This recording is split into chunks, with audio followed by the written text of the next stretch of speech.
Hello, and welcome to the Condom and Lubricant Programming chapter of the MSM Implementation Toolkit, or MSMIT, a tool that offers practical guidance for implementing comprehensive HIV and STI programs for gay, bisexual, and other men who have sex with men. This training is brought to you by MSMGF, the Global Forum on Men Who Have Sex with Men and HIV. The Condom and Lubricant Programming chapter is comprised of 3 interrelated modules that present information progressively and should therefore be approached in order. Let's begin with a chapter overview so you will know what to expect as you progress through its 3 modules. In Module 1, we introduce the importance of condoms and lubricant to HIV prevention interventions. In Module 2, we present the 3 steps in effective condom and lubricant programming. And finally, in Module 3, we look at other considerations for condom and lubricant programming, including program management and monitoring and evaluation.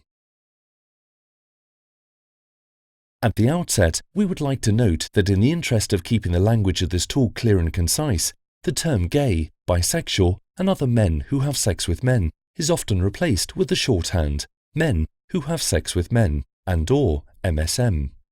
These shortened terms should be understood as representing the rich diversity of gay, bisexual, and other men who have sex with men, including those who do not self-identify as such. This first module introduces condom and lubricant programming as an essential component of HIV and STI prevention among MSM. After completing this module, you should have a basic understanding of 1. A condom and lubricant program overview. 2. The connection between condom and lubricants and HIV prevention. And 3. The basic steps that comprise effective condom and lubricant programming. With these goals in mind, let's begin. Condom and lubricant programs effectively supply, distribute and promote condoms together with condom-compatible lubricant to gay, bisexual and other men who have sex with men. The term condom-compatible lubricant refers to lubricant made from a material that does not degrade latex condoms. Some are water-based and others are silicone-based. Condom and lubricant programming is a proven essential element in effective HIV prevention and has been a recommended HIV prevention method since the mid-1980s. Condoms, when used with compatible lubricant, offer even greater protection from HIV and other sexually transmitted infections, especially when they are used during anal sex.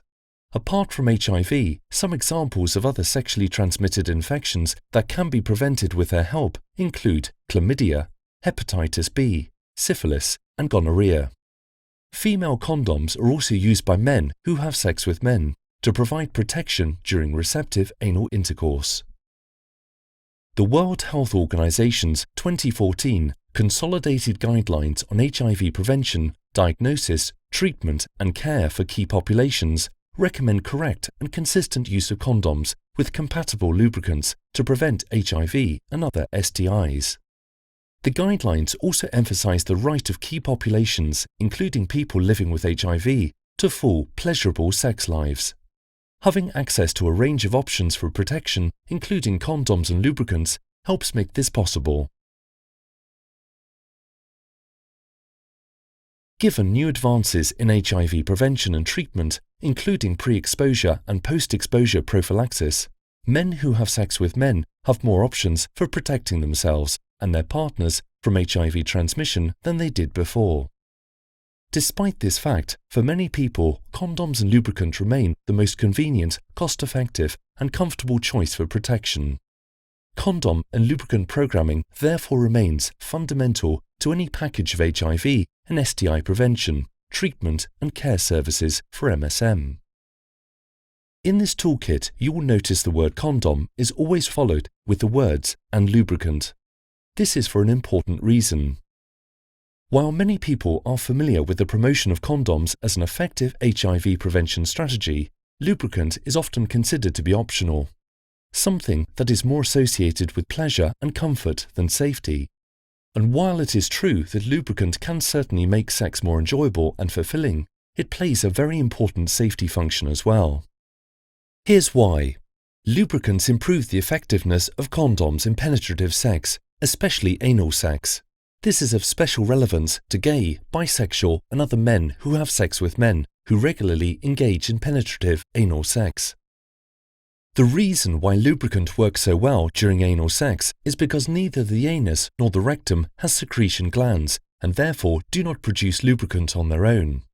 Reported condom breakage during anal sex has been shown to decrease from 21% to 3% when condoms are used with compatible lubricants. Lubricants are therefore essential to condom use by men who have sex with men for protection from HIV and other STIs. It is important to note that water-based lubricants are compatible for condom use, but oil-based lubricants can damage condoms and cause them to break. Although lubricant can make all forms of penetrative sex safer as well as more pleasurable, in many contexts around the world, lubricants are often associated with anal sex and are therefore often stigmatized.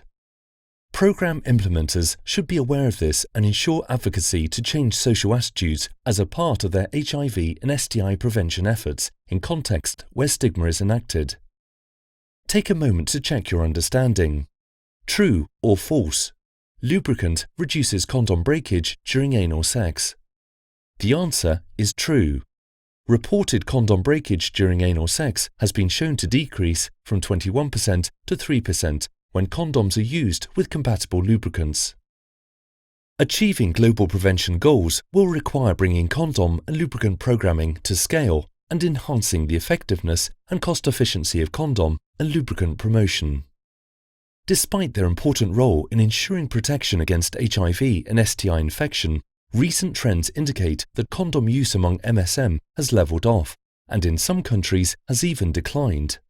Research has suggested that there is a correlation between increased access to newer HIV pharmaceuticals such as antiretroviral medication and these increases in high-risk behavior. 30 years into the HIV epidemic, there is also evidence of condom fatigue among men who have sex with men, as well as reports of a reduction in the perceived acceptability of condoms. While these trends are primarily evident in countries with greater access to new prevention methods, there is concern that condom fatigue could also increase in low and middle-income countries as well. In order to reverse these trends and encourage new prevention technologies to complement rather than replace condom and lubricant use, greater effort is needed to create sexual health programming that actively promotes condom and lubricant knowledge, skills, and use.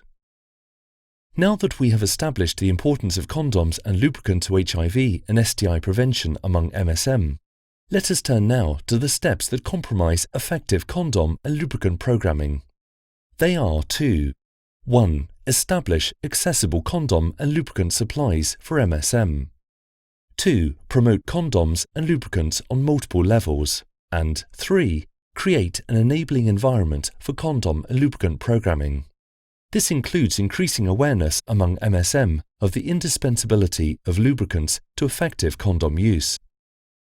Condom and lubricant programming for men who have sex with men requires collaborative partnerships between a number of groups, including national government, local governments, local NGOs and organizations of MSM to be effective.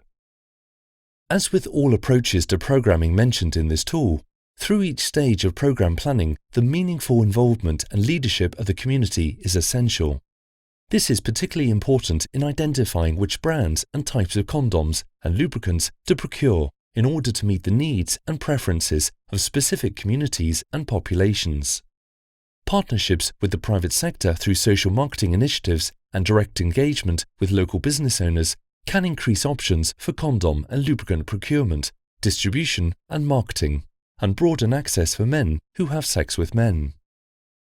When condom and lubricant programming is successful, men who have sex with men are provided with stable, ongoing and adequate supplies of condoms and lubricants that are acceptable to them in material, design and pricing.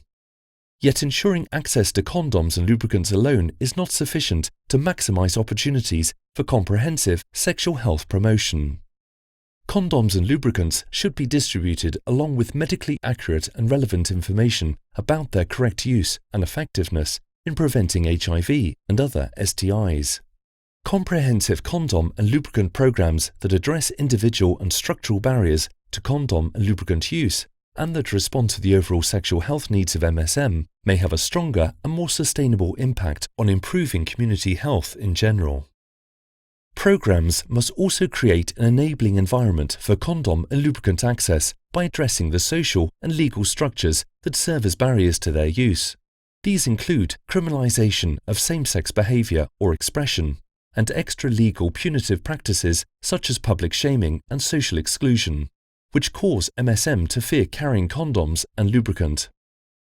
Even in countries where laws criminalizing same-sex sexual relations are either not in place or not enforced, limited investment of human, financial and technical resources in the public healthcare system presents another set of challenges to program design and rollout. For example, some countries may provide condoms but not lubricant. Consequently, implementing effective condom and lubricant programs for men who have sex with men requires creative strategies for working both within and outside public healthcare systems. Before moving on, please consider the questions presented in this self-check and assess your understanding of the information presented in this module. This brings us to the end of the first module in the Condom and Lubricant Programming chapter of the MSM Implementation Toolkit. To review, in this module we have presented an overview of condoms and lubricants, the connection between condom and lubricants and HIV prevention, and the basic steps of condom and lubricant programming. In the next module, we will look in more detail at the steps involved in effective condom and lubricant programming for gay, bisexual and other MSM.